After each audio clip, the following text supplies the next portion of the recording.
BPMआ दिनैनि दिनाव इसु जेबो गैया।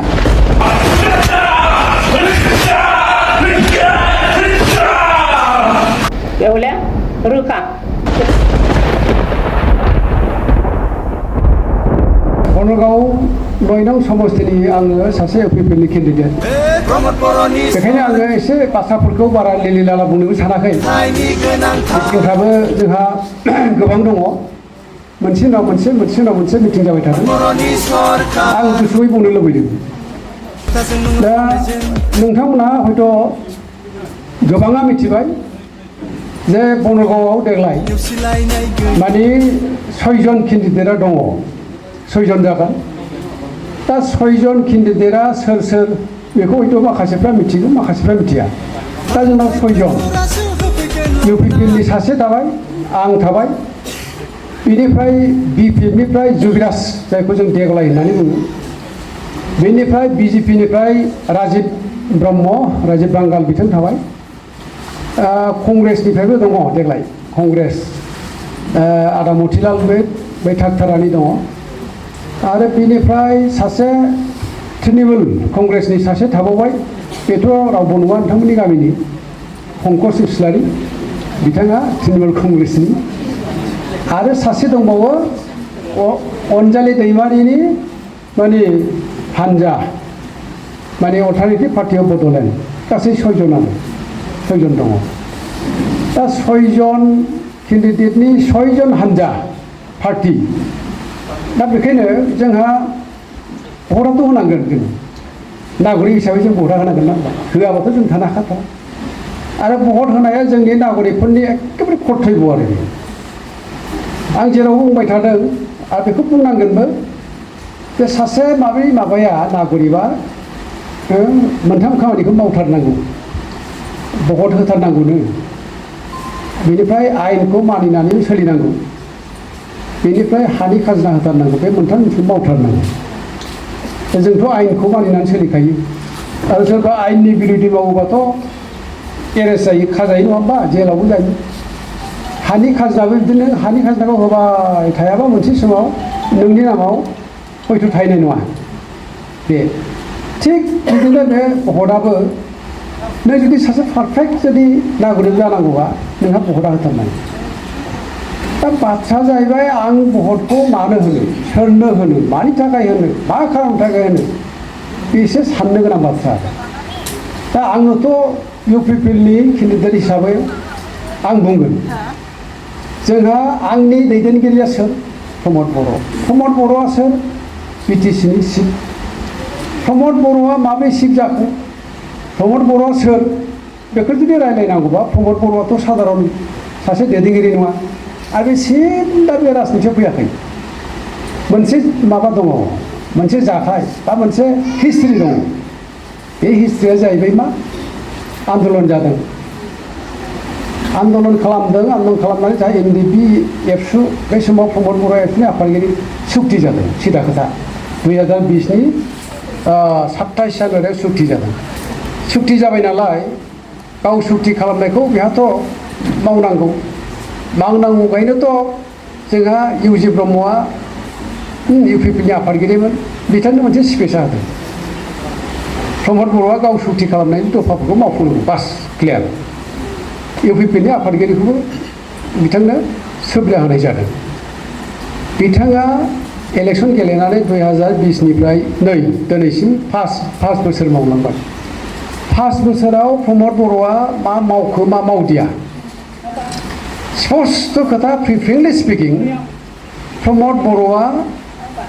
जोंना इउपिपिएलआ इसु दं। थारमाने दानि बे बिसायख'थियाव जों जे बाहागो लागोन बेवहाय जोंहा इसु दं। बे इसुआ मा? बिटिआर सुक्तिखौ मावफुंनायानो मेन इसु। जेनेबा सिमाया बारायबाय, 250 गामि बारायबाय। दा भटआ होनो मोनगोन एबार बै सनितपुर गहपुरनि बिश्वनाथ सारिआलिनि बर'फ्रा। नाथाय जोंहा आरो गामिया नांबावगौ, गामिखौ जोंहा बिथारबावनांगौ, बारायबावनांगौ सिमाया। बेखौ मावफुंनायानो जोंनि इसु। रेल दाबा जोंहा माने सुक्तिनि गेजेरजों मोनदों, रेलवे फेक्टरि बेखौ जोंहा लुफुंनांगौ बेबो जोंनि इस्यु स्पर्ट्स इउनिभारसिटि बेवहाय जोंनि आसामावनो गैया स्पर्ट्स इउनिभारसिटिया बिटिआरनि सुक्तिनि गेजेरजों जों मोन्दों बेखौ मावफुंनांगौ एनआइटिआथ' आसामावनो मोनसेल' गुवाहाटियावबो गैया बे दिसपुरावबो गैया बहा दङ सिलचराव दङ दालाय जों बे इन्जिनियार जे फराया होमबा एनआइटि दालाय आइआइटिआथ' जेनेबा बे माबायाव थाबाय गुवाहाटियाव थाबाय एनआइटि आइआइटि बादिनो एनआइटि बे एनआइटिआ जाबाय बिराद गिदिर आइआइटि बादिनो मोनसे अनुस्थान सिलचरावनो दङ दा जा बिटिआर सुक्तिनि गेजेरजों मोन्दों उदालगुरियाव बानायनांगौ बेफोरखौ मावफुंनांगौ दं बेफोरनो जाहैबाय जोंहा इस्यु नाथाय बिपिएफआ दिनैनि दिनाव इस्यु जेबो गैया बिथांमोना पावाराव फैनांगौ इलेक्सन गेलेनांगौ पावाराव फैनांगौ बेनो कंग्रेसनि इस्युआथ' मा कंग्रेसनि इस्युआथ' बे बिटिआरजों जेबो लोब्बा गैया आरो बिजेपिआबो जेबो इस्यु गैया जोंनि बे माने बिटिआराव बिसिनि इस्युआ खिन्थु दस्रा बिसिनि इस्युआ जाहैबाय मा देशनिसो सारा भारतनिसो इभेन बिसिनि इस्युआ जाहैबाय मा सिं आरएसएसनि एजेन्डाखौ बिसोरो मावफुंनो नागिरदों इमप्लिमेन्ट खालामनो नागिरदों आरएसएसनि थांखिया मा आरएसएसनि थांखिया जाहैबाय मा सारा भारतआव रावा मोनसेल' जानांगौ हिन्दील' जानांगौ जोंनि बर' रावाबो थानो मोना राजबंशियाबो थानो मोना सोरबा बेंगलियाबो थानो मोना बे जाहैबाय मा बिजेपिनि माने आन्दोनि एजेन्डा सिंनि एजेन्डा धोरोमाबो मोनसेल' जानांगौ धोरोमाबो बेवहाय मोनसेल' जानांगौबाथ' मा थागोनलाय सनातनखौथ' मिथिना ना होमबा सनातन दाथ' सनातन धोरोमनि थाखायनो हुलस्थुर खालामाखै होनबा दालाय थ' सनातनल' जानांगौबाथ' जोंनि बाथौआबो थाला माथो ब्रह्मआबो थाया ख्रिस्टानाबो थाबा जेबो थानाय नङा मोनसेल' धर्म जानांगौ नालाय थिग बिदिनो देशआबो मोनसेल' जानांगौनो देश थारमाने गोबां बिदि फिसा फिसा रायजो थानो मोना थारमाने दा हारि मोनसे रायजो ना होमबा माने हारि नायै हारि दा रायजो होनाय जादों जेनेबा जोंहा दा जोङो बड'लेण्डनि खोथा जेनेबा बेंगलिफोरनि थाखाय बेंगल नागाफोरनि थाखाय नागालेण्ड मणिपुरिफोरनि थाखाय मणिपुर बे रोखोमनो फिसा माने रायजो जे दादों बेफोरबो लासै माने मोनसे इउनाइटेड माने दस्रा सेन्सआवसो इउनाइटेड बियो बे माबाया बिदि आलदा आलदा थानो मोनला जों माने मोनसेल' देश मोनसेल' राव मोनसेल' धर्म बे जाहैबाय जों गासिबो आलादा जानो मोनला एखे जाजोबनांगौ होननाय जायाखैना नैबे जाहैबाय मा बिजेपिनि मोनसे सिंनि एजेन्डा दा बेवहायनो कुइसना फैदों दा जोङो बिजेपिखौ जोङो बिटिआराव जों लाबोनो हाया बिटिआरनि क्षमतायाव जों लाबोनो हाया लाबोयोबा बिफद दं एखेबारे सिदा खोथा बिफद दङ दहाय बिथाङा बुंदों आन्दलन खालामनानै मोननाय बे बिटिआरखौथ' जों ओरैनो बे सुक्ति खालामाखैना जोंहा हारि हिसाबै थांनानै थानाय बर'जों लोगोसे गुबुन हारि दङ बे राजनितिक क्षमतानि पावारा जुदि जोंनि आखाइयाव गैयाबा जों गेरेमसा हारि दानांगौ होननायाबो बियो जाफुंनाय नङा बेखायनो राजनितिक क्षमता जोंनि आखाइयाव थानांगोन जोंनि आखाइयाव थानांगौबा जों मा खालामनांगोन दा आन्दलन गैला बेखायनो दा मोनसे सिस्टेम गणतान्त्रिक मोनसे सिस्टेम भट इलेक्सननि गेजेरजों जोङो पावारखौ जों लानांगोन जोंनि क्षमताखौ जोंनि गोहोखौ जोङो इलेक्सननि गेजेरजों लानांगोन इलेक्सननि गेजेरजों लानांगौबा फैगौ सेप्तेम्बर मार्चनि 22 तारिखआव जानो गोनां बिसायख'थिया जोंनि नेताफ्रा बुंदों जोंनि एबसुआ बुंदों बर' साहित्य सभा बुंदों इउपिपिएलनि दैदेनगिरिफ्रा बुंदों नैबे बिसायख'थिया अस्तित्वनि मोनसे बिसायख'थि जोंनि मोनसे टार्निं पइन्ट जागोन बेवहाय जुदि बोरैबा जुदि जोङो गावस्रा जानानै जों जुदि बेवहाय इउपिपिएलआ जुदि सरकार दानो हायालाबानो बेवहाय जुदि बिजेपिआ जुदि टावाराव फैयोबा साननानै लादो जोब्बाय थारमाने माब्रै जोबगोन मिथिगौ गासिबो दा नैबे बिटिआरनि बारै कार्बि आलंआबो बिजेपि राभा हासंआबो बिजेपि नङा होमबा राभा हासंआबो बिजेपि मिसिं अट'नमास बेबो बिजेपि बेनिफ्राय ओजोंहाय नोङो माने देउरि अट'नमास काउन्सिल बेबो बिजेपि जोंनावल' एकमात्र जोंनावल' दं दा बेबो आधायानो जाबाय जोंना दालाय खावफा खावफा सरकार दायाखै होनबा आधा दा जोङो ज' सरकार दानानै जोङो एसे माने आख' फिख'बो जाबाय जों दा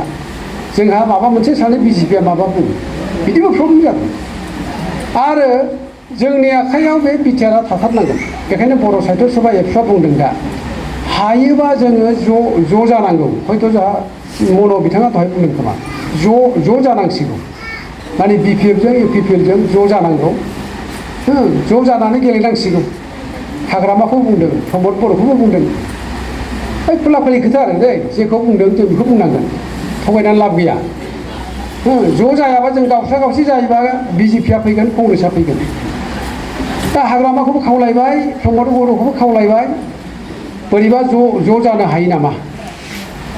हाग्रामाया नाथाय ज' जानायखौ बारा गोसो गैया रायज्लायफुबाय थानाय समावनो बिथाङा केन्डिडेटसो डिक्लेयार होदों गासै 22 जन आरो एबसुआ बुंदोंमोन मा 40टा समस्ति नालाय माने केन्डिडेटखौ होथ'नो नाङा नांगौबा इउपिपिएलआ 20टा बिपिएफआ 20टा गेलेदो गेलेलायनानै जेसेबां देरहायो ज' सरकार सालायबानो जाबाय ज' सरकार सालायनाया मोजां आरो बे ज' सरकार सालायलायनायाव मानोथो बिजेपिखौ लाबावनो मानोथो कंग्रेसखौ लाबावनो दा होमबा जोंनि गेजेरावनो ज' जालायनानै माने सरकार सालायदों बेबायदि बिराद मोजां मोनसे माबाखौ लानानै एबसु आरो बर' साहित्य सभा खावलायदोंमोन इभेन एक्स बिएलटि वेलफेयार ससाइटियाबो खावलायदों बे जोंहा मन' कुमार ब्रह्ममोनाबो खावलायदोंमोन हाग्रामा नाथाय बेखौ खोनासङाखिसै बियो आरो जोंहाथ' ज' जानांगौखौ खाम्फायाबो लुबैदों खाम्फा बरग'यारि चन्दन ब्रह्मआबो लुबैदों नाथाय ज'आ जायाखिसै दा आलदा आलदासो जाबाय खिन्थु एबसुआ दा माने खावलायबावदों दा बे इलेक्सननि सिगां जुदि ज' जायाबाबो दा जेनेबा आलदा आलदा गेलेलायनोसै बे बिपिएफआ गेलेनानै बेसेबां देरहायो इउपिपिएलआ गेलेनानै बेसेबां देरहायो गेलेखांनायनि उनावहाय ज'बो सरकार दानो हायो होननानै दा बुंनानै दोनदों दा बेखौ हाग्रामा बेसेबां गनायो गनाया जों मिथिया मोनसे लामाखौ दोनबावदों